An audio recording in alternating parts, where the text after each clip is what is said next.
Binge the full week of The Ray Taylor Show ad-free over at inspireddisorder.com/plus. This is The Ray Taylor Show.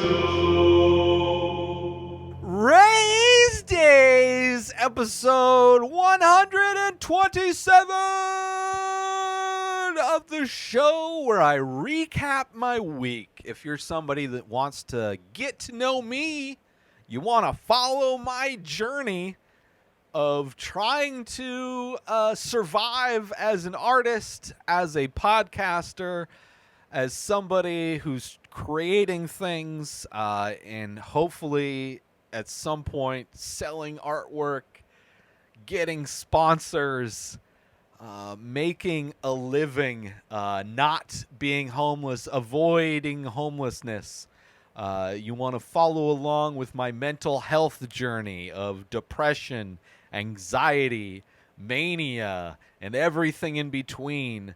You want to know how hot it is, what the weather's like. You want to know all the nitty-gritty details about me. This is the episode you would do that. And you might be surprised, my attitude right now is not necessarily what my attitude's been like the past week or two. I've been pretty depressed. It's been hot. It's been humid. This time of year, it's supposed to be cooling off. But because the world, the globe that we all reside on is slowly going to hell, it is just a never-ending summer. Thankfully, the humidity, just increased to the point where we finally got rain. For those that don't know, I live in a desert. I'm in the Palm Springs area, Southern California. The summer has been a consistent 115 degrees pretty much every day. You go outside at midnight and it might be 90 degrees outside. There's nothing more depressing than going outside when it's completely dark, nighttime, and it's still being really hot. You just kind of would expect it. I mean, it definitely cools down from the 115 degree daytime, but that heat just soaks right up into everything and just doesn't dissipate enough, and it's just miserable. You have the air conditioning running nonstop, and it's thankfully it rained, though. The humidity was worth something. We got some rain. I thought it was just going to be a little bit of a sprinkle. It became slightly more. I mean, it actually rained, but only for like an hour.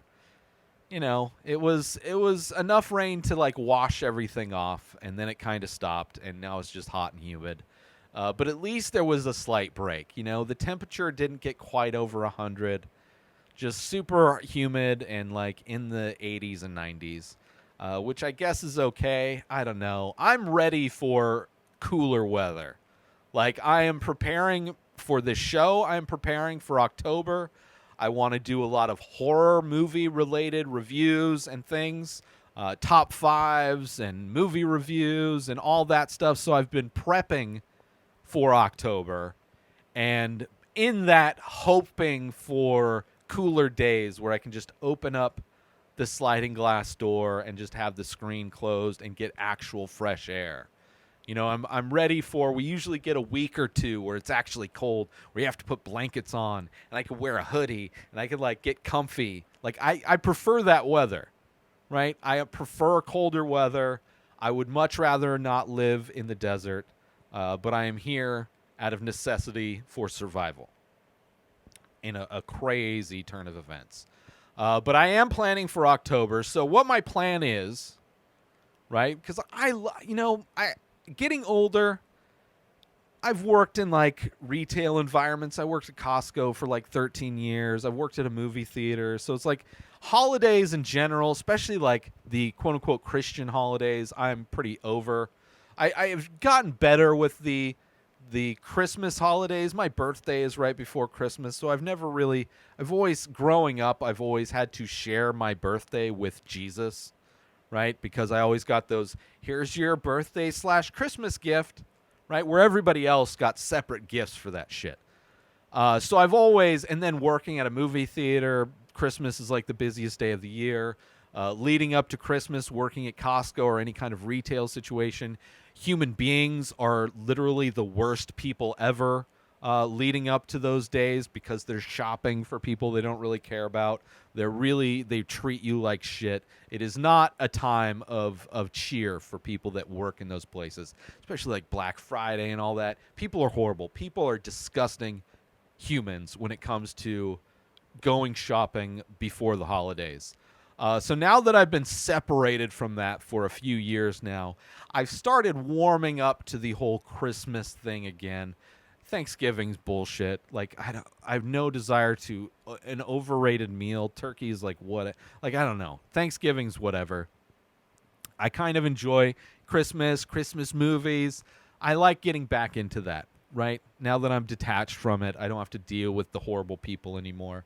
But my favorite is Halloween. Even though I don't dress up, I enjoy Halloween. It's like it scares a lot of ultra religious people, which I appreciate. You know, they think it's satanic, or it's not Christian. It's like one of the few holidays that's not based on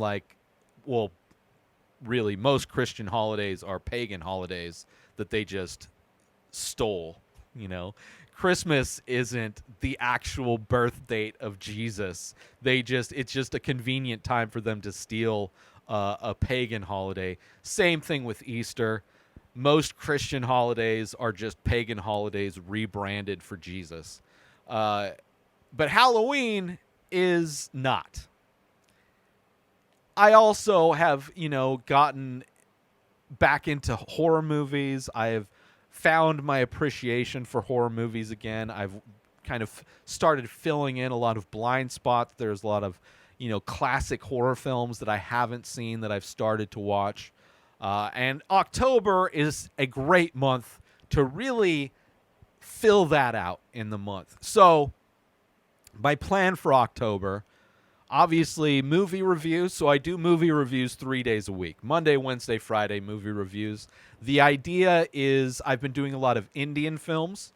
So I'm going to be watching Indian horror films, which I have a list of a bunch of them that are available through various streaming platforms like Netflix and Amazon. So Fridays, I'm going to be doing horror films from India.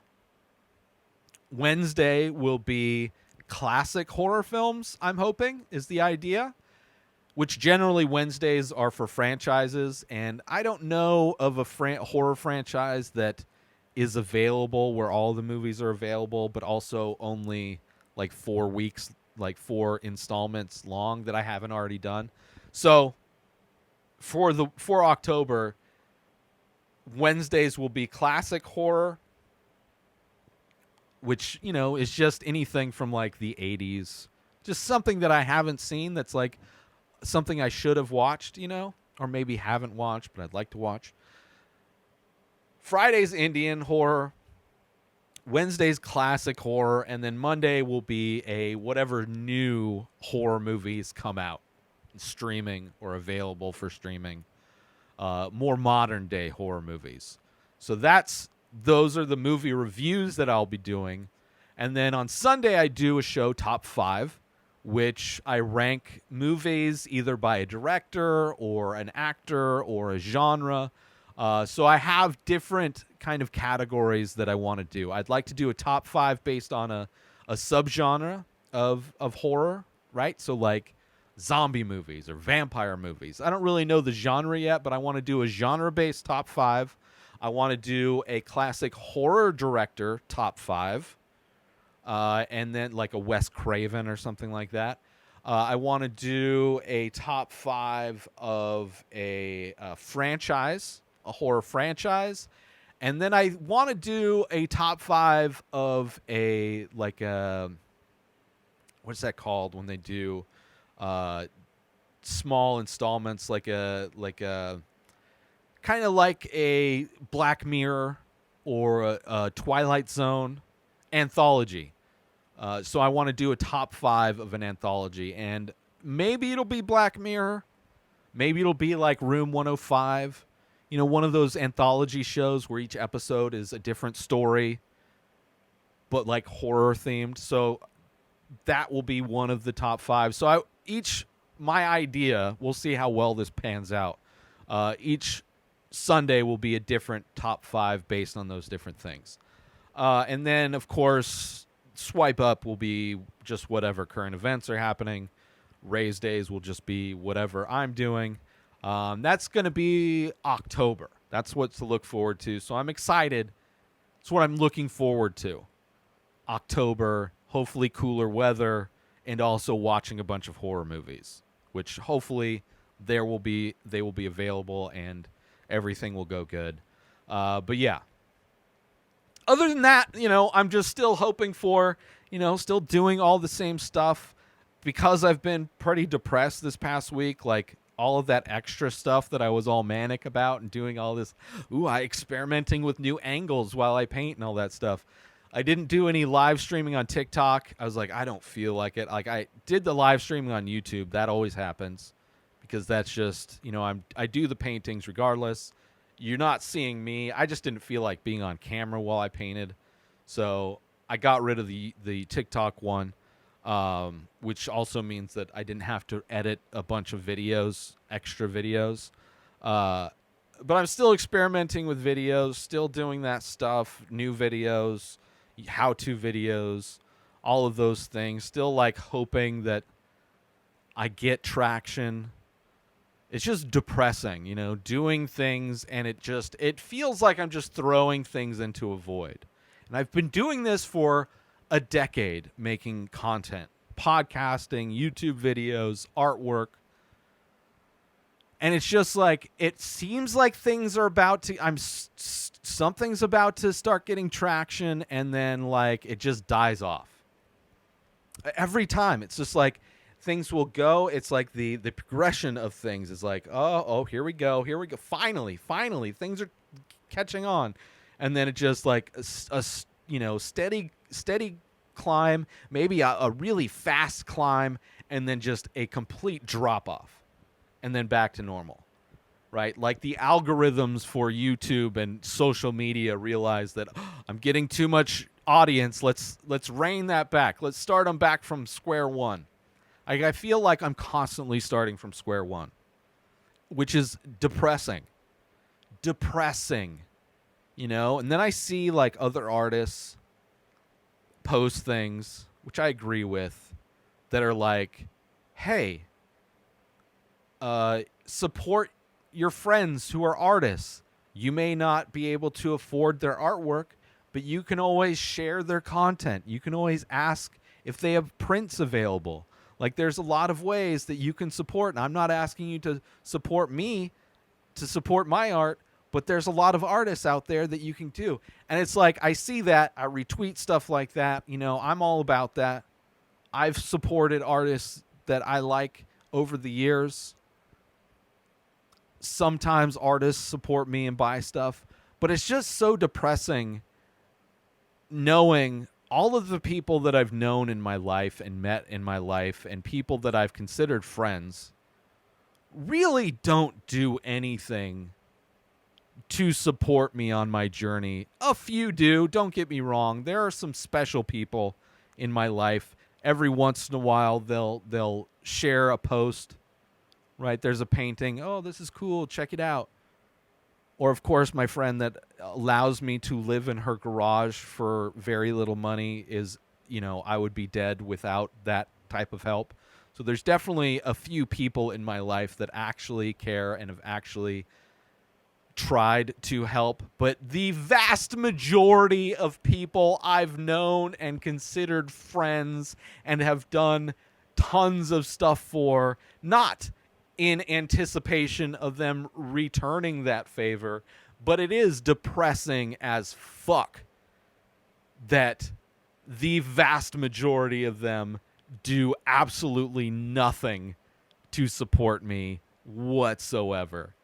No likes, no retweets, no, hey, like sometimes they'll be like, hey, I want a painting. Okay, let me know. Hey, I'll give you a painting. Oh, nothing. This is like, I can't even give artwork away sometimes, which is probably the most depressing thing, which is something that I have just completely stopped. because there's nothing more depressing than offering to give somebody free artwork and to not get a response as to what they would like. There is absolutely nothing more depressing than that, to not even be able to give away artwork.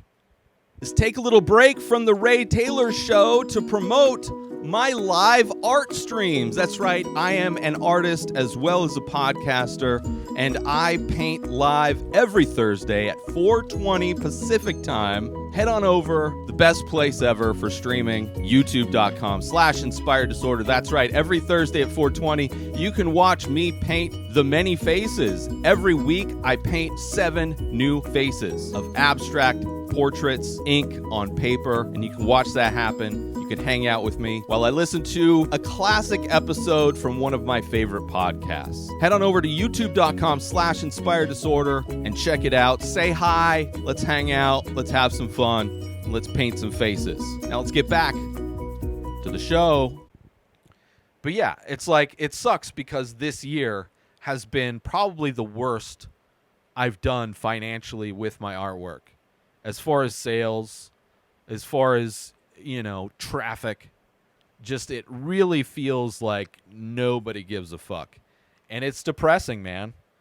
It's depressing to like see that, like, oh man, nobody's buying anything at all. And I have more things available. Like, I actually have prints available for the first time.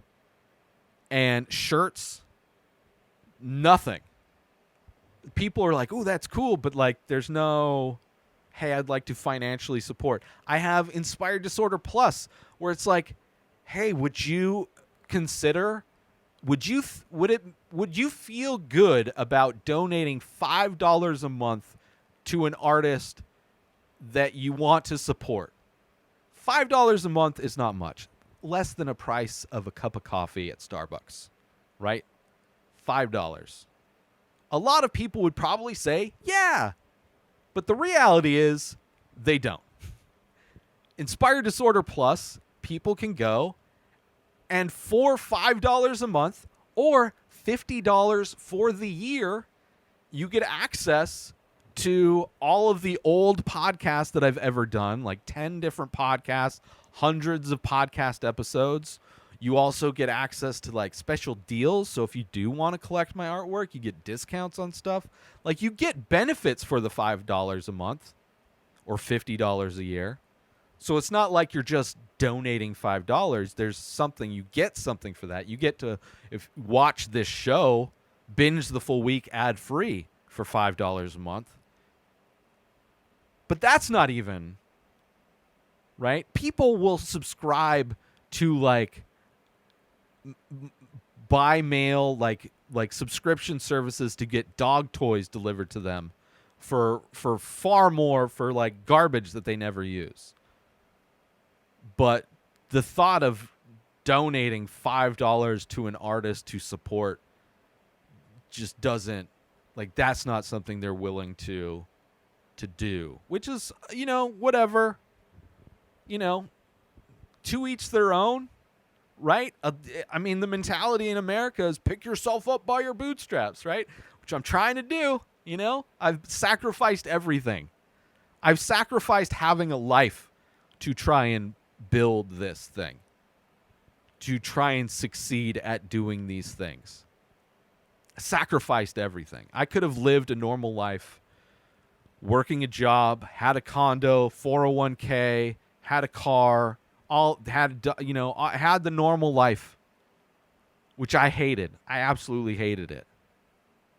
It sucked.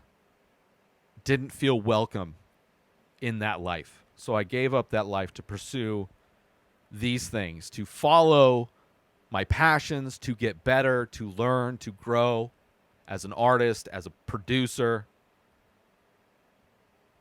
And it's something where you would think, watching movies really like leads you to believe people are a lot more passionate about helping than they really are in real life. Like, they would much rather help strangers than somebody they know.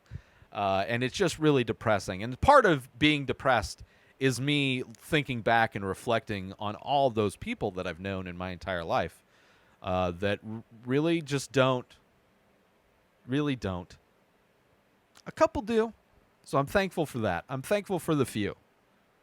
But the many, it's just depressing. It's sad. It's sad and it's a bummer. But whatever. So let's finish this off. I have... There's a long comment somebody left on the Elvis video, which, I'm not going to do. It's not the one. It's a really long comment. And the first part of it was like, they made a valid point about criticism about my Elvis video. Actually, let's just do it real quick. Right, I'll go through it. So their first point is I made a comment that Elvis stole music. Okay, maybe Elvis didn't steal music. Maybe the artists, the black artists that originally wrote the songs that Elvis did were fairly compensated. Maybe they were fairly compensated and accurately and fairly paid for their work. However, the history of music in America is that black artists were regularly and routinely stolen from and not fairly compensated. Maybe Elvis is the exception to that rule. Maybe. So I'll give you that. Maybe he didn't steal music. But chances are there was probably a lot of black artists that had their music stolen or were not fairly compensated. They were compensated at a rate that was far lower than what a white musician may have been compensated. So whatever. They were angry that I was upset with the fat suit that Tom Hanks wore, because they clearly, the rest of these arguments, they weren't really paying attention. My issue with fat suits in movies is when you have a character that's wearing a fat suit for the entire movie and they could have just cast an overweight actor or actress, but instead they cast a thin person and put them in a fat suit for the entire movie, right? Like they did Tom Hanks and Elvis. What I don't have a problem with is when a character changes their body type through the course of the movie, right? So if there's an actor that gains weight or loses weight dramatically, I'm okay with them using a fat suit in that instance, because not every actor is going to be willing to put their body through a big change like that. Which, in the case of Elvis, they did two things that I don't like. With Elvis, they didn't give him a fat suit when his character was supposed to be fat. They just didn't. But they had no problem giving Tom Hanks a fat suit for the entire movie, right? So if you're going to be doing the fat suit thing, at least make sure the main character who is going through actual physical changes through their life as you're telling the story, maybe represent them with the fat suit as well. My issue was they used the entire fat suit budget on Tom Hanks and didn't, so this person wasn't paying attention. They just got mad. It's like, you're not making any sense. I make sense. You're just not paying attention. They're also, which I think they're talking about, they grew up in the South, and they're talking about how artists were regularly arrested, how Elvis was arrested for his White Christmas version of White Christmas. And again, they're not understanding what my point was. My point was in the Elvis review is that Baz Luhrmann, it seemed, was trying to compare what happened in the South, where people were actually being arrested for what they were doing and saying, right? Their First Amendment rights were being violated by the police. Baz Luhrmann was trying to compare that to cancel culture, is what happens today. And in my opinion, cancel culture is not a violation of somebody's First Amendment rights. Being kicked off of YouTube or Twitter is not a violation of your First Amendment rights, because those are private companies and they have contracts when you sign up, and they have community guidelines. And if you violate those community guidelines, they have every right to boot you off of their service, right? People today who are quote unquote canceled are not being arrested by the police. It is not a protection from the government, right? It is not a violation of the government arresting you, taking away your freedom because of what you said. That's what cancel culture is not. Cancel culture is not a violation of your First Amendment rights. Versus what I said, what was happening back then was actually a violation of their First Amendment rights. But this person was just so angry at me in general and wanting to prove me wrong that their following arguments are all bullshit, right? Like, yes, I agree. I know what happened in the South. People's First Amendment rights were being violated because of fundamentalist Christians and white supremacists. Yeah, I get it. But my specific issue was with Baz Luhrmann comparing that with cancel culture, which it felt like he was doing when the paper in the movie said Elvis canceled, right? Because because cancel culture is a popular term that right-wing people like to use and equate that to being a violation of First Amendment rights, which it is not. And then he has a problem with the fact that I at no time felt the movie, like I at no time connected with characters and felt. So he's mad that my opinion of the movie, my personal feelings are wrong. Because when he went and saw a movie, some old lady that was clearly a fan of Elvis walked out of the screen crying. And because some people have emotional reactions to Elvis, my personal reaction to Elvis is wrong. So that's just a dumb argument. Art is subjective.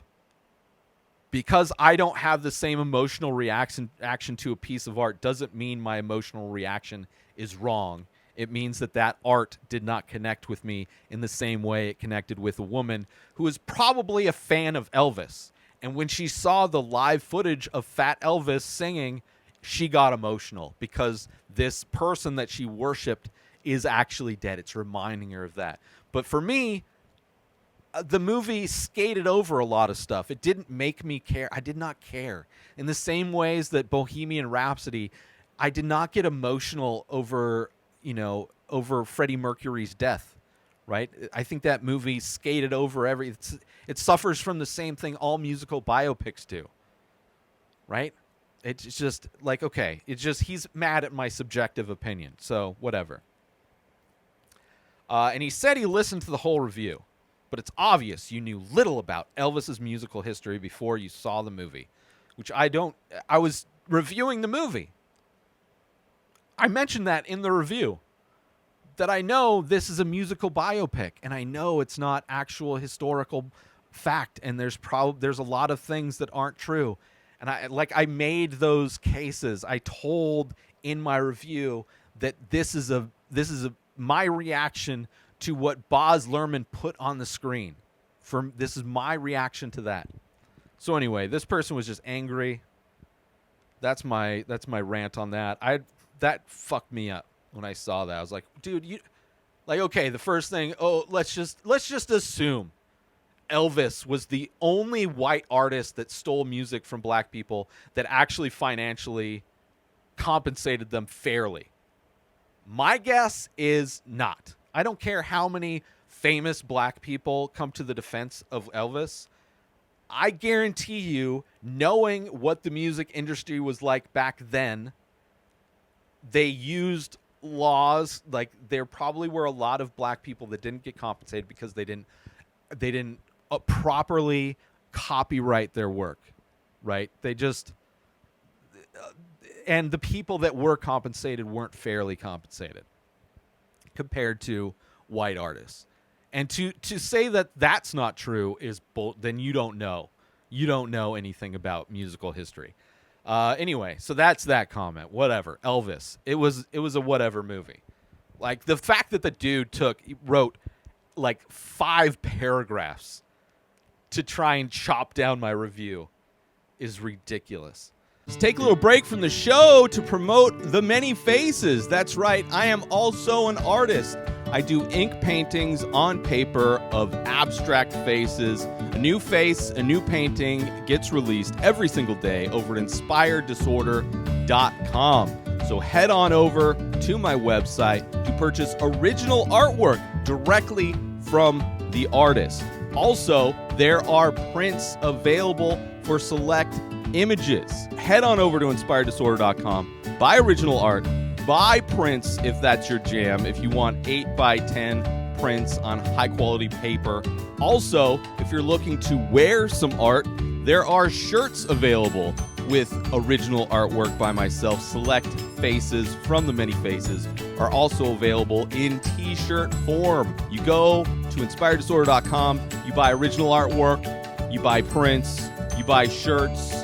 You're supporting an artist directly. And if you're the type of person that likes to invest in NFTs, there are also NFTs available for select faces. Go to inspireddisorder.com now. And now let's get back to the show. So moving on, here's some positive reviews. Man, you're great. Doing movies and art at the same time is mind-boggling to me. Just a suggestion. You should think about making a different channel for your art and cinema content because as an audience, it feels very out of place. Edit. And that's why YouTube algorithms not recommending you in any particular genre. I agree. Sadly, it's taken me many years to get to the point where I can monetize my YouTube page. So to start brand new, trying to build an audience with just one part, it probably would take a lot longer. Eventually, I'd like to do it. Plus, I have so many videos. Like, I have thousands of videos in both, and I can't just migrate those over to another page. So I'm at a place where it's kind of easier said than done to separate my YouTube page. I do have a separate clips page, but even my clips page is movies and art. So you're probably right. And I mentioned that he's probably right, but thank you for watching. I appreciate that. And then it's actually from the same guy. Man, why you have so less views than other videos? This was clearly left before that last one. Your videos are great and comparable to big reviewers. Maybe YouTube algorithms need to sort it out. Yeah. I mean, here's the thing. All my SEO is still the SEO. Like the fact that I can have a diverse range of content on a YouTube page. You know, it's just the playlists are the thing. The videos have everything has the proper SEO. You know, I should be able to have diverse content on a YouTube page and for it not to have these are all things they're all creative endeavors. I don't know. You're probably right, but we'll see. It's always easier said than done, you know? And maybe it probably would. It probably would help. I mean, I have separate accounts for all my social media. So I wish I had thought about that even a year ago, 2 years ago. It would have been a smart thing to do, but it is what it is. And, views, things are getting better. Things are growing. So I think it's slowly getting there. Not as fast as I'd like, but anyway. So those are the comments. You can leave comments on my YouTube page, youtube.com/inspireddisorder. You can also leave comments on social media on any of the episodes I post, any of the clips I post, and I will read those on this show, on this episode of Rayz Dayz. And I won't shout out your name, but people can go do the research if they want and find out who those people are. But yeah, that's my week. I hope everybody's having a great week. New episodes of The Ray Taylor Show come out every single day. Subscribe on YouTube and everywhere our podcasts are found. Binge the full week over at inspireddisorder.com/plus. Buy Ray Taylor Show merch over at inspireddisorder.com. And follow the show on Instagram at Ray Taylor Show. Have a wonderful day, everybody. Peace out! Today is the day where you wake up and you realize that everything that you've been dreaming about, everything that you've been wanting, every goal and wish and hope that you've ever had can become real. Dreams can come true. What you manifest in your mind, you can bring to reality.